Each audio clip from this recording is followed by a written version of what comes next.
Hola amigas y amigos, pues estamos aquí con el auditor David Colmenares a poco más de un mes de la partida de la maestra Ifigenia. Cuénteme, auditor, ¿alguna anécdota que nos pueda compartir? Hijo, son tantas anécdotas. La maestra fue directora de la Facultad de Economía, entonces era de la Escuela Nacional de Economía. La anécdota que ya alguien mencionó también, que en 68, cuando entró la policía, no recuerdo si fue el ejército, detuvieron a varios muchachos que estaban en el movimiento estudiantil de 68 y la maestra se subió a la Julia. ¿Qué es la Julia? La Julia era un transporte que era como combis, donde iban subiendo en las noches a muchachos o a personas que estaban en la calle, a esas horas, los subían y los llevaban a una delegación. Y ahí veían si estaban bien, no pasaba nada. Pues ahí subieron a los muchachos y la maestra se subió. ¿Cómo cree? ¿Y les contó algo que haya pasado ahí durante? No, bueno, anécdotas de los muchachos que iban gentes conocidas en la universidad. Pero el detalle fue que la maestra quiso ir con sus muchachos a la delegación.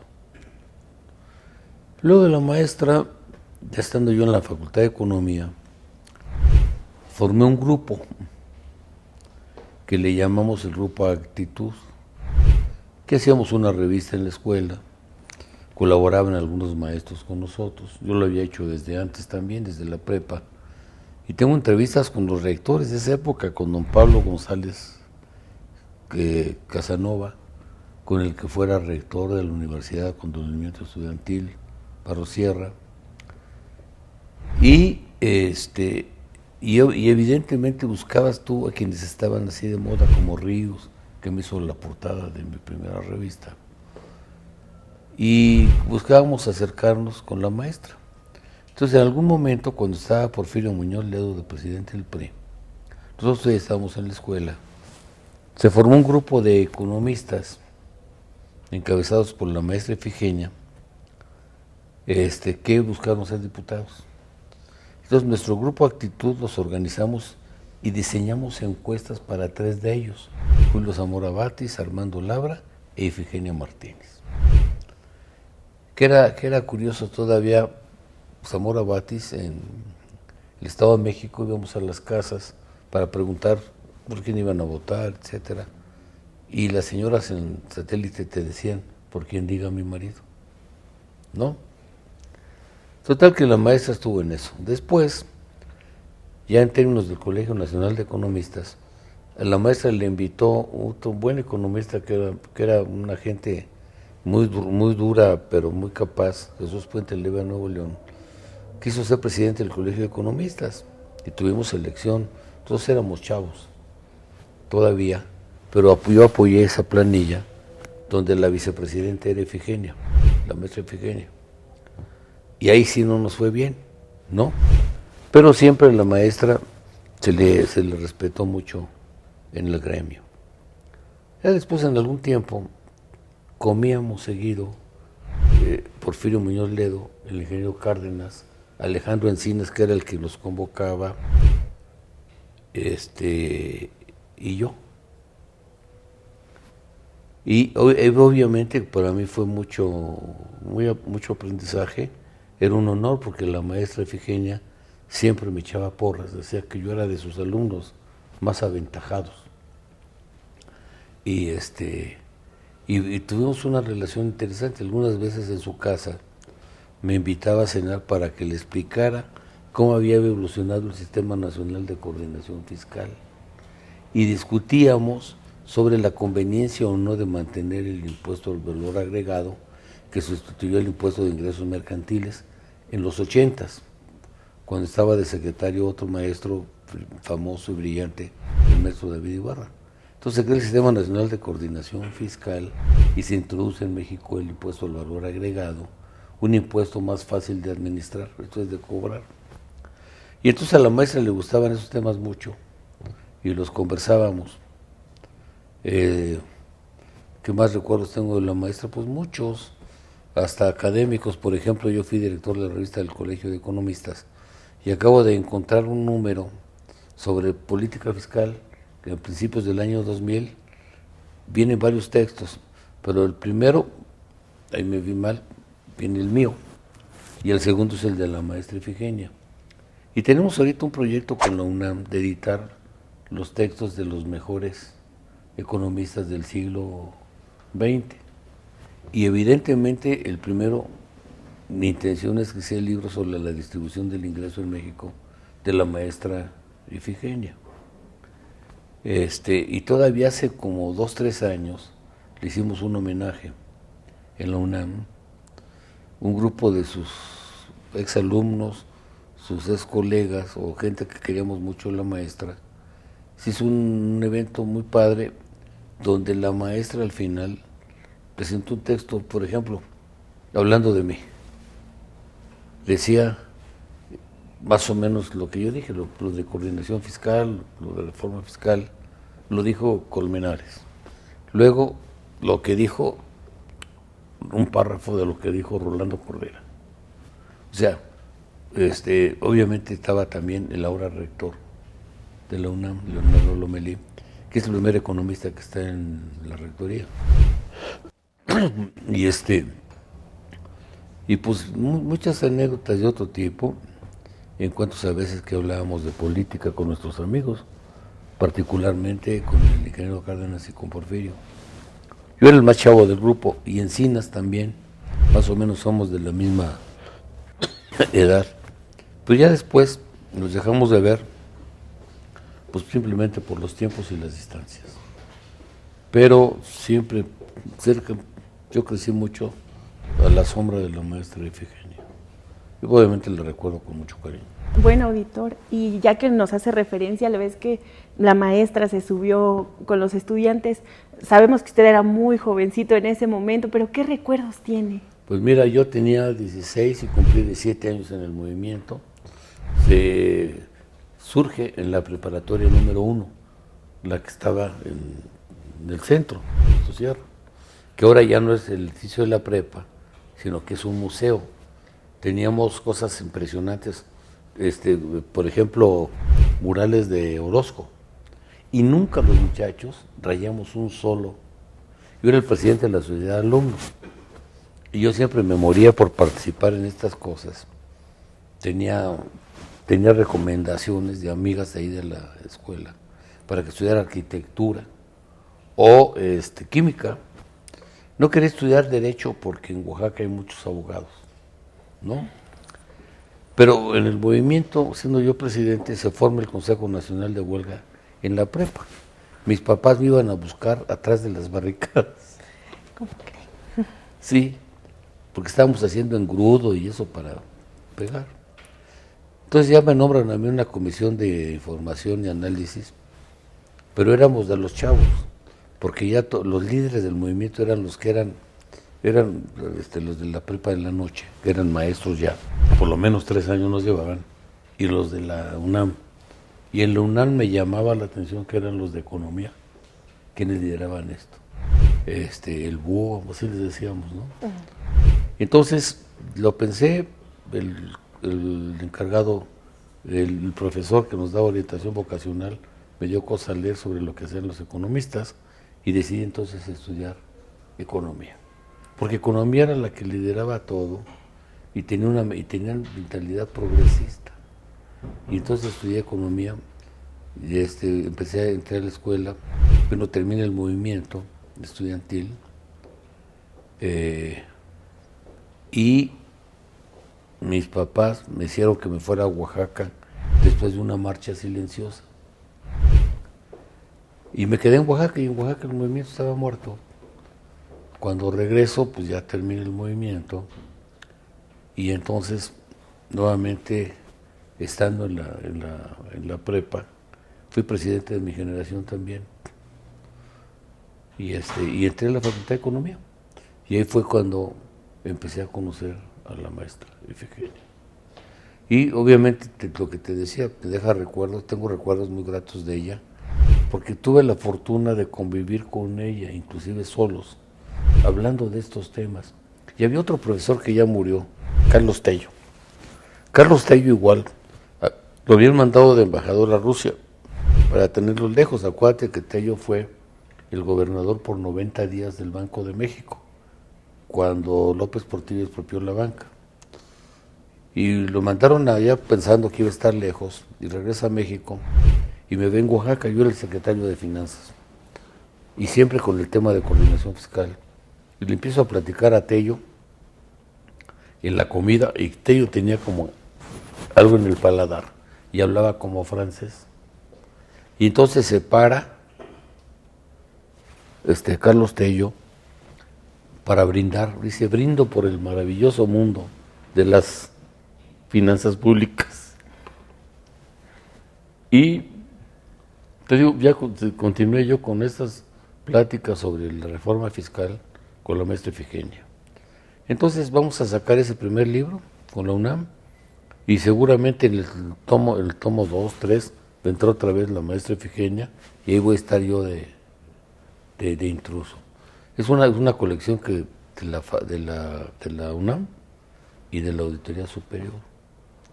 Claro, pensamos en los grandes economistas que partidarios del cambio que había en la escuela, en la UNAM. Y obviamente que eso todavía me emociona más cuando recuerdo, acaban de hacer un homenaje a la maestra, es en el que nos conocimos. Uh-huh. Y fue muy emotivo, ¿verdad? Sí. Hablaron solamente sus hijos, sus hijas y un nieto. Y el orador más intenso fue el nieto. Sí, sí, lo recuerdo. Fue muy bonito, y aparte fue muy, muy padre como nos comparte anécdotas justamente de cuando él era chiquito con ella, ¿no? Sí, claro, el muchacho estuvo muy bien. Sí, perdón, si usted hubiera tenido la oportunidad de hablar en ese discurso, ¿qué hubiera dicho? Pues algo, más o menos una cosa bien hecha de lo que te acabo de decir. Y siempre la maestra fue un ejemplo, una gente progresista, ¿no? Todavía me dio miedo hace como 3, 4 años en Oaxaca, fue a la Guelaguetza. Y los escalones están complicados. Y sí, ella se estaba subiendo los escalones sola. Muy independiente. O sea, muy independiente la maestra. Y obviamente con el gusto de estar en un estado como Oaxaca, en la Guelaguetza, que es una fiesta muy popular. Y siempre dispuesta a proponer cambios. Entonces yo creo que la maestra tuvo una vida maravillosa, ya murió de una edad amplia, ¿no? Y todos sus amigos, todavía acabo de estar con otro, como Pedro Arroyo, que fue director de la Facultad de Economía 8 años. Pues el tema de conversación también fue en un momento Ifigenia. Entonces era para nosotros la maestra Ifigenia. Y seguimos pensando que todavía está en algún lugar la maestra Ifigenia. ¿Qué cree usted que como mujeres podríamos aprenderle a la maestra? Pues primero su honradez, su cariño por la gente joven, su pensamiento de cambio. En su generación era más difícil, ¿sí?, que ese pensar en el cambio. Y la maestra Ifigenia, pues lo era. Claro, estábamos también en un ambiente donde la mayor parte de nuestros profesores fueron gente de esa naturaleza. Pero siempre fue muy respetada en el gremio. Siempre fue muy respetada. Y yo creo que fue un honor que haya sido ella quien le pusiera la banda presidencial a la presidenta. Lo cual demuestra también que la presidenta tiene mucho cariño por la UNAM. Bueno, y ahora que nos platicaba de las palabras tan bonitas que dio al brindar, ¿usted cómo era su relación con él, con Carlos Tello? Pues de amigos. Era un tipo muy respetable, Carlos Tello. Acuérdate que Carlos Tello, cuando empezaba el gobierno de López Portillo, hubo un problema porque México había firmado al finalizar el gobierno de Echeverría una carta de intención con el Fondo Monetario Internacional. Y eso vale la pena comentarlo porque se dice que tenemos una línea de crédito de 40 de 50 mil millones de pesos en el FMI, pero esa te la ponen, es como para tentarte, porque si tú entras a ese juego como en Argentina, por ejemplo, te acabas porque te condicionan. Ellos van a tener injerencia para definir qué política económica haces tú. Y en eso Tello se portó a la altura cuando le tocó, y al final cuando fueron los ifigenios, así les decían, los diputados a ver a Rodolfo Moctezuma, que era el secretario de Hacienda, le van a preguntar por la carta de intención. Y el secretario de Hacienda, no, jóvenes, señores diputados, eso no existe. Y Chucho Puente Leiva, el de Nuevo León, que era duro, saca de su portafolio un ejemplar y dice, pues mire, aquí tengo un ejemplar de la carta de intención que obtuve en Washington. Se la doy para que la conozca. El secretario de Hacienda se volvió loco. Ahora, ¿quién era la líder de todo ese grupo? Pues la maestra Ifigenia, porque era la más respetada por todos, ¿no? Y entonces era Tello el secretario de Promoción y Presupuesto. Y se pelea con el secretario de Hacienda porque Tello era de otro tipo de pensamiento sobre esto, y al final López Portillo los corrió a los dos. Y Carlos Tello regresa cuando se expropia la banca. Que cuando se expropia la banca, lo más importante no eran los bancos, eran los activos. Tenía como 500 empresas de las más importantes del país, y eso, al nacionalizar los bancos, te quedabas con las empresas. Ya después viene un proceso con el cambio de gobierno, cuando Salinas, que se empiezan, y estaba Pedro Aspe, se empiezan a reintegrar las empresas a sus dueños, y se vuelve ¿cómo se llama?, a descentralizar o privatizar nuevamente la banca. Y eso, en ese papel también jugó un papel importante Carlos Tello. Y todavía acabo de encontrar otro profesor que estuvo con Tello 90 días de una banca central independiente, progresista, etcétera. Entonces, todos estos maestros, encabezados por la maestra Ifigenia, por supuesto, forman parte ya de la historia de este país. Y afortunadamente la maestra Ifigenia ha vivido mucho, o vivió mucho, pero Carlos Tello también, Carlos Tello murió hace como menos de 10 años, ¿no? También, entonces tuvimos profesores muy, muy valiosos. Y yo creo que eso fortalece a la UNAM, fortalece al país. No todos podemos pensar igual. Y por lo menos yo sí me jacto de que con ellos estuve muy bien. ¿Y de los profesores que tuvo, algún otro que recuerde aquí? El maestro Ceseña, que fue el director de la facultad, escribió México en la órbita imperial, el imperio del dólar. No, sí tuvimos maestros estupendos. Se hizo una reforma al plan de estudios en aquel entonces, que todavía está vigente. Entonces yo creo que de la Facultad de Economía salió gente brillante. Aquí en la Auditoría Superior, te voy a decir, tenemos la mitad de los trabajadores, somos egresados de la UNAM. Y si sumamos los de Veracruz, los de Oaxaca, los de Chiapas, esta es una institución de las universidades públicas.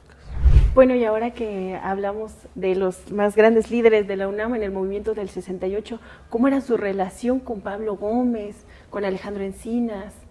Bueno, siempre ha sido una buena relación.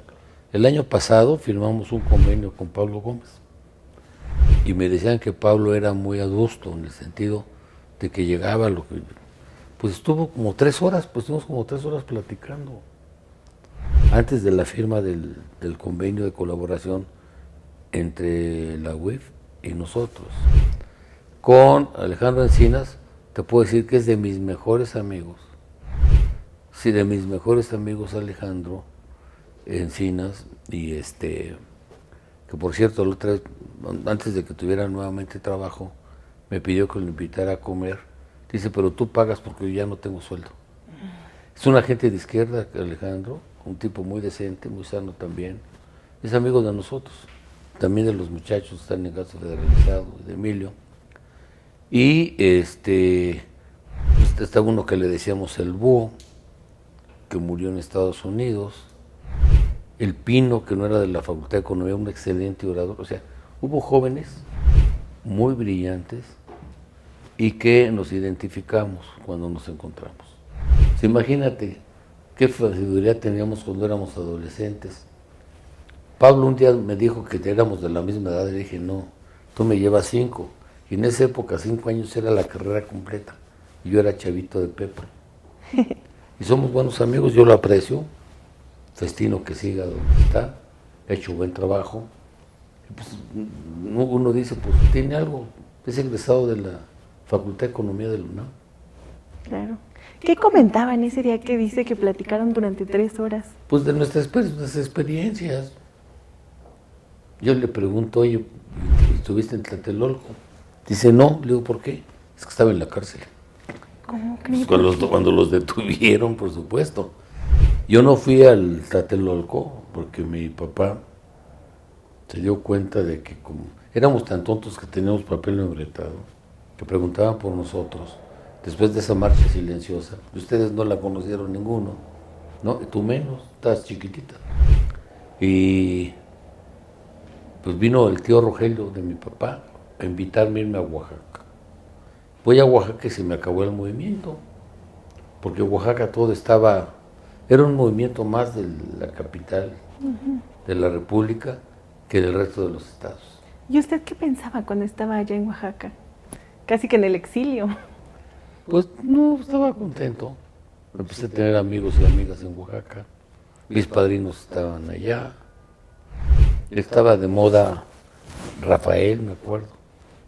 Sí. ¿Verdad? Sí, sí, sus canciones. Y entonces, y conocer, ya viviendo así a esa edad Oaxaca, pues te enamorabas de la ciudad, como hasta la fecha. ¿Y qué música inspiraba el movimiento ahora que me dice de Rafael? Ay, pues, te voy a decir, nosotros nos inspiramos en el movimiento de Francia, que fue un movimiento anarquista, estudiantil en Francia ese año. Ellos tenían un lema: seamos realistas, exijamos lo imposible. Cuidado con lo que sueñas, no vaya a ser que tengas la mala suerte de conseguirlo. La imaginación al poder. O sea, pero luego hubo ya un movimiento en Berkeley, en Estados Unidos, y ahí en la Universidad de Berkeley sí hubo muertos. Llega el movimiento a México y ya te acuerdas lo que pasó, que lo reprimieron cuando lo de Tlatelolco. ¿A usted no le daba miedo saber todo eso? A los chavos no nos daba miedo. Yo iba mucho, cuando llego a la prepa, el sábado llevaba mis trabajos de química, estaba un camión quemado, la puerta estaba lastimada, fue el caso. Y entonces no supe dónde quedaron los trabajos, se me acabó la química ahí. Y me fui con una compañera a CEU a hablar en todos los auditorios. Nos quejábamos del delito de disolución social, que era el delito que se utilizaba para castigar a los disidentes políticos. Pero yo no entendía ni qué era, pero yo estaba contra el delito. Bueno, auditor, pues muchísimas gracias por su compañía, por sus palabras. ¿Hay algo más que quiera agregar? Muchas gracias.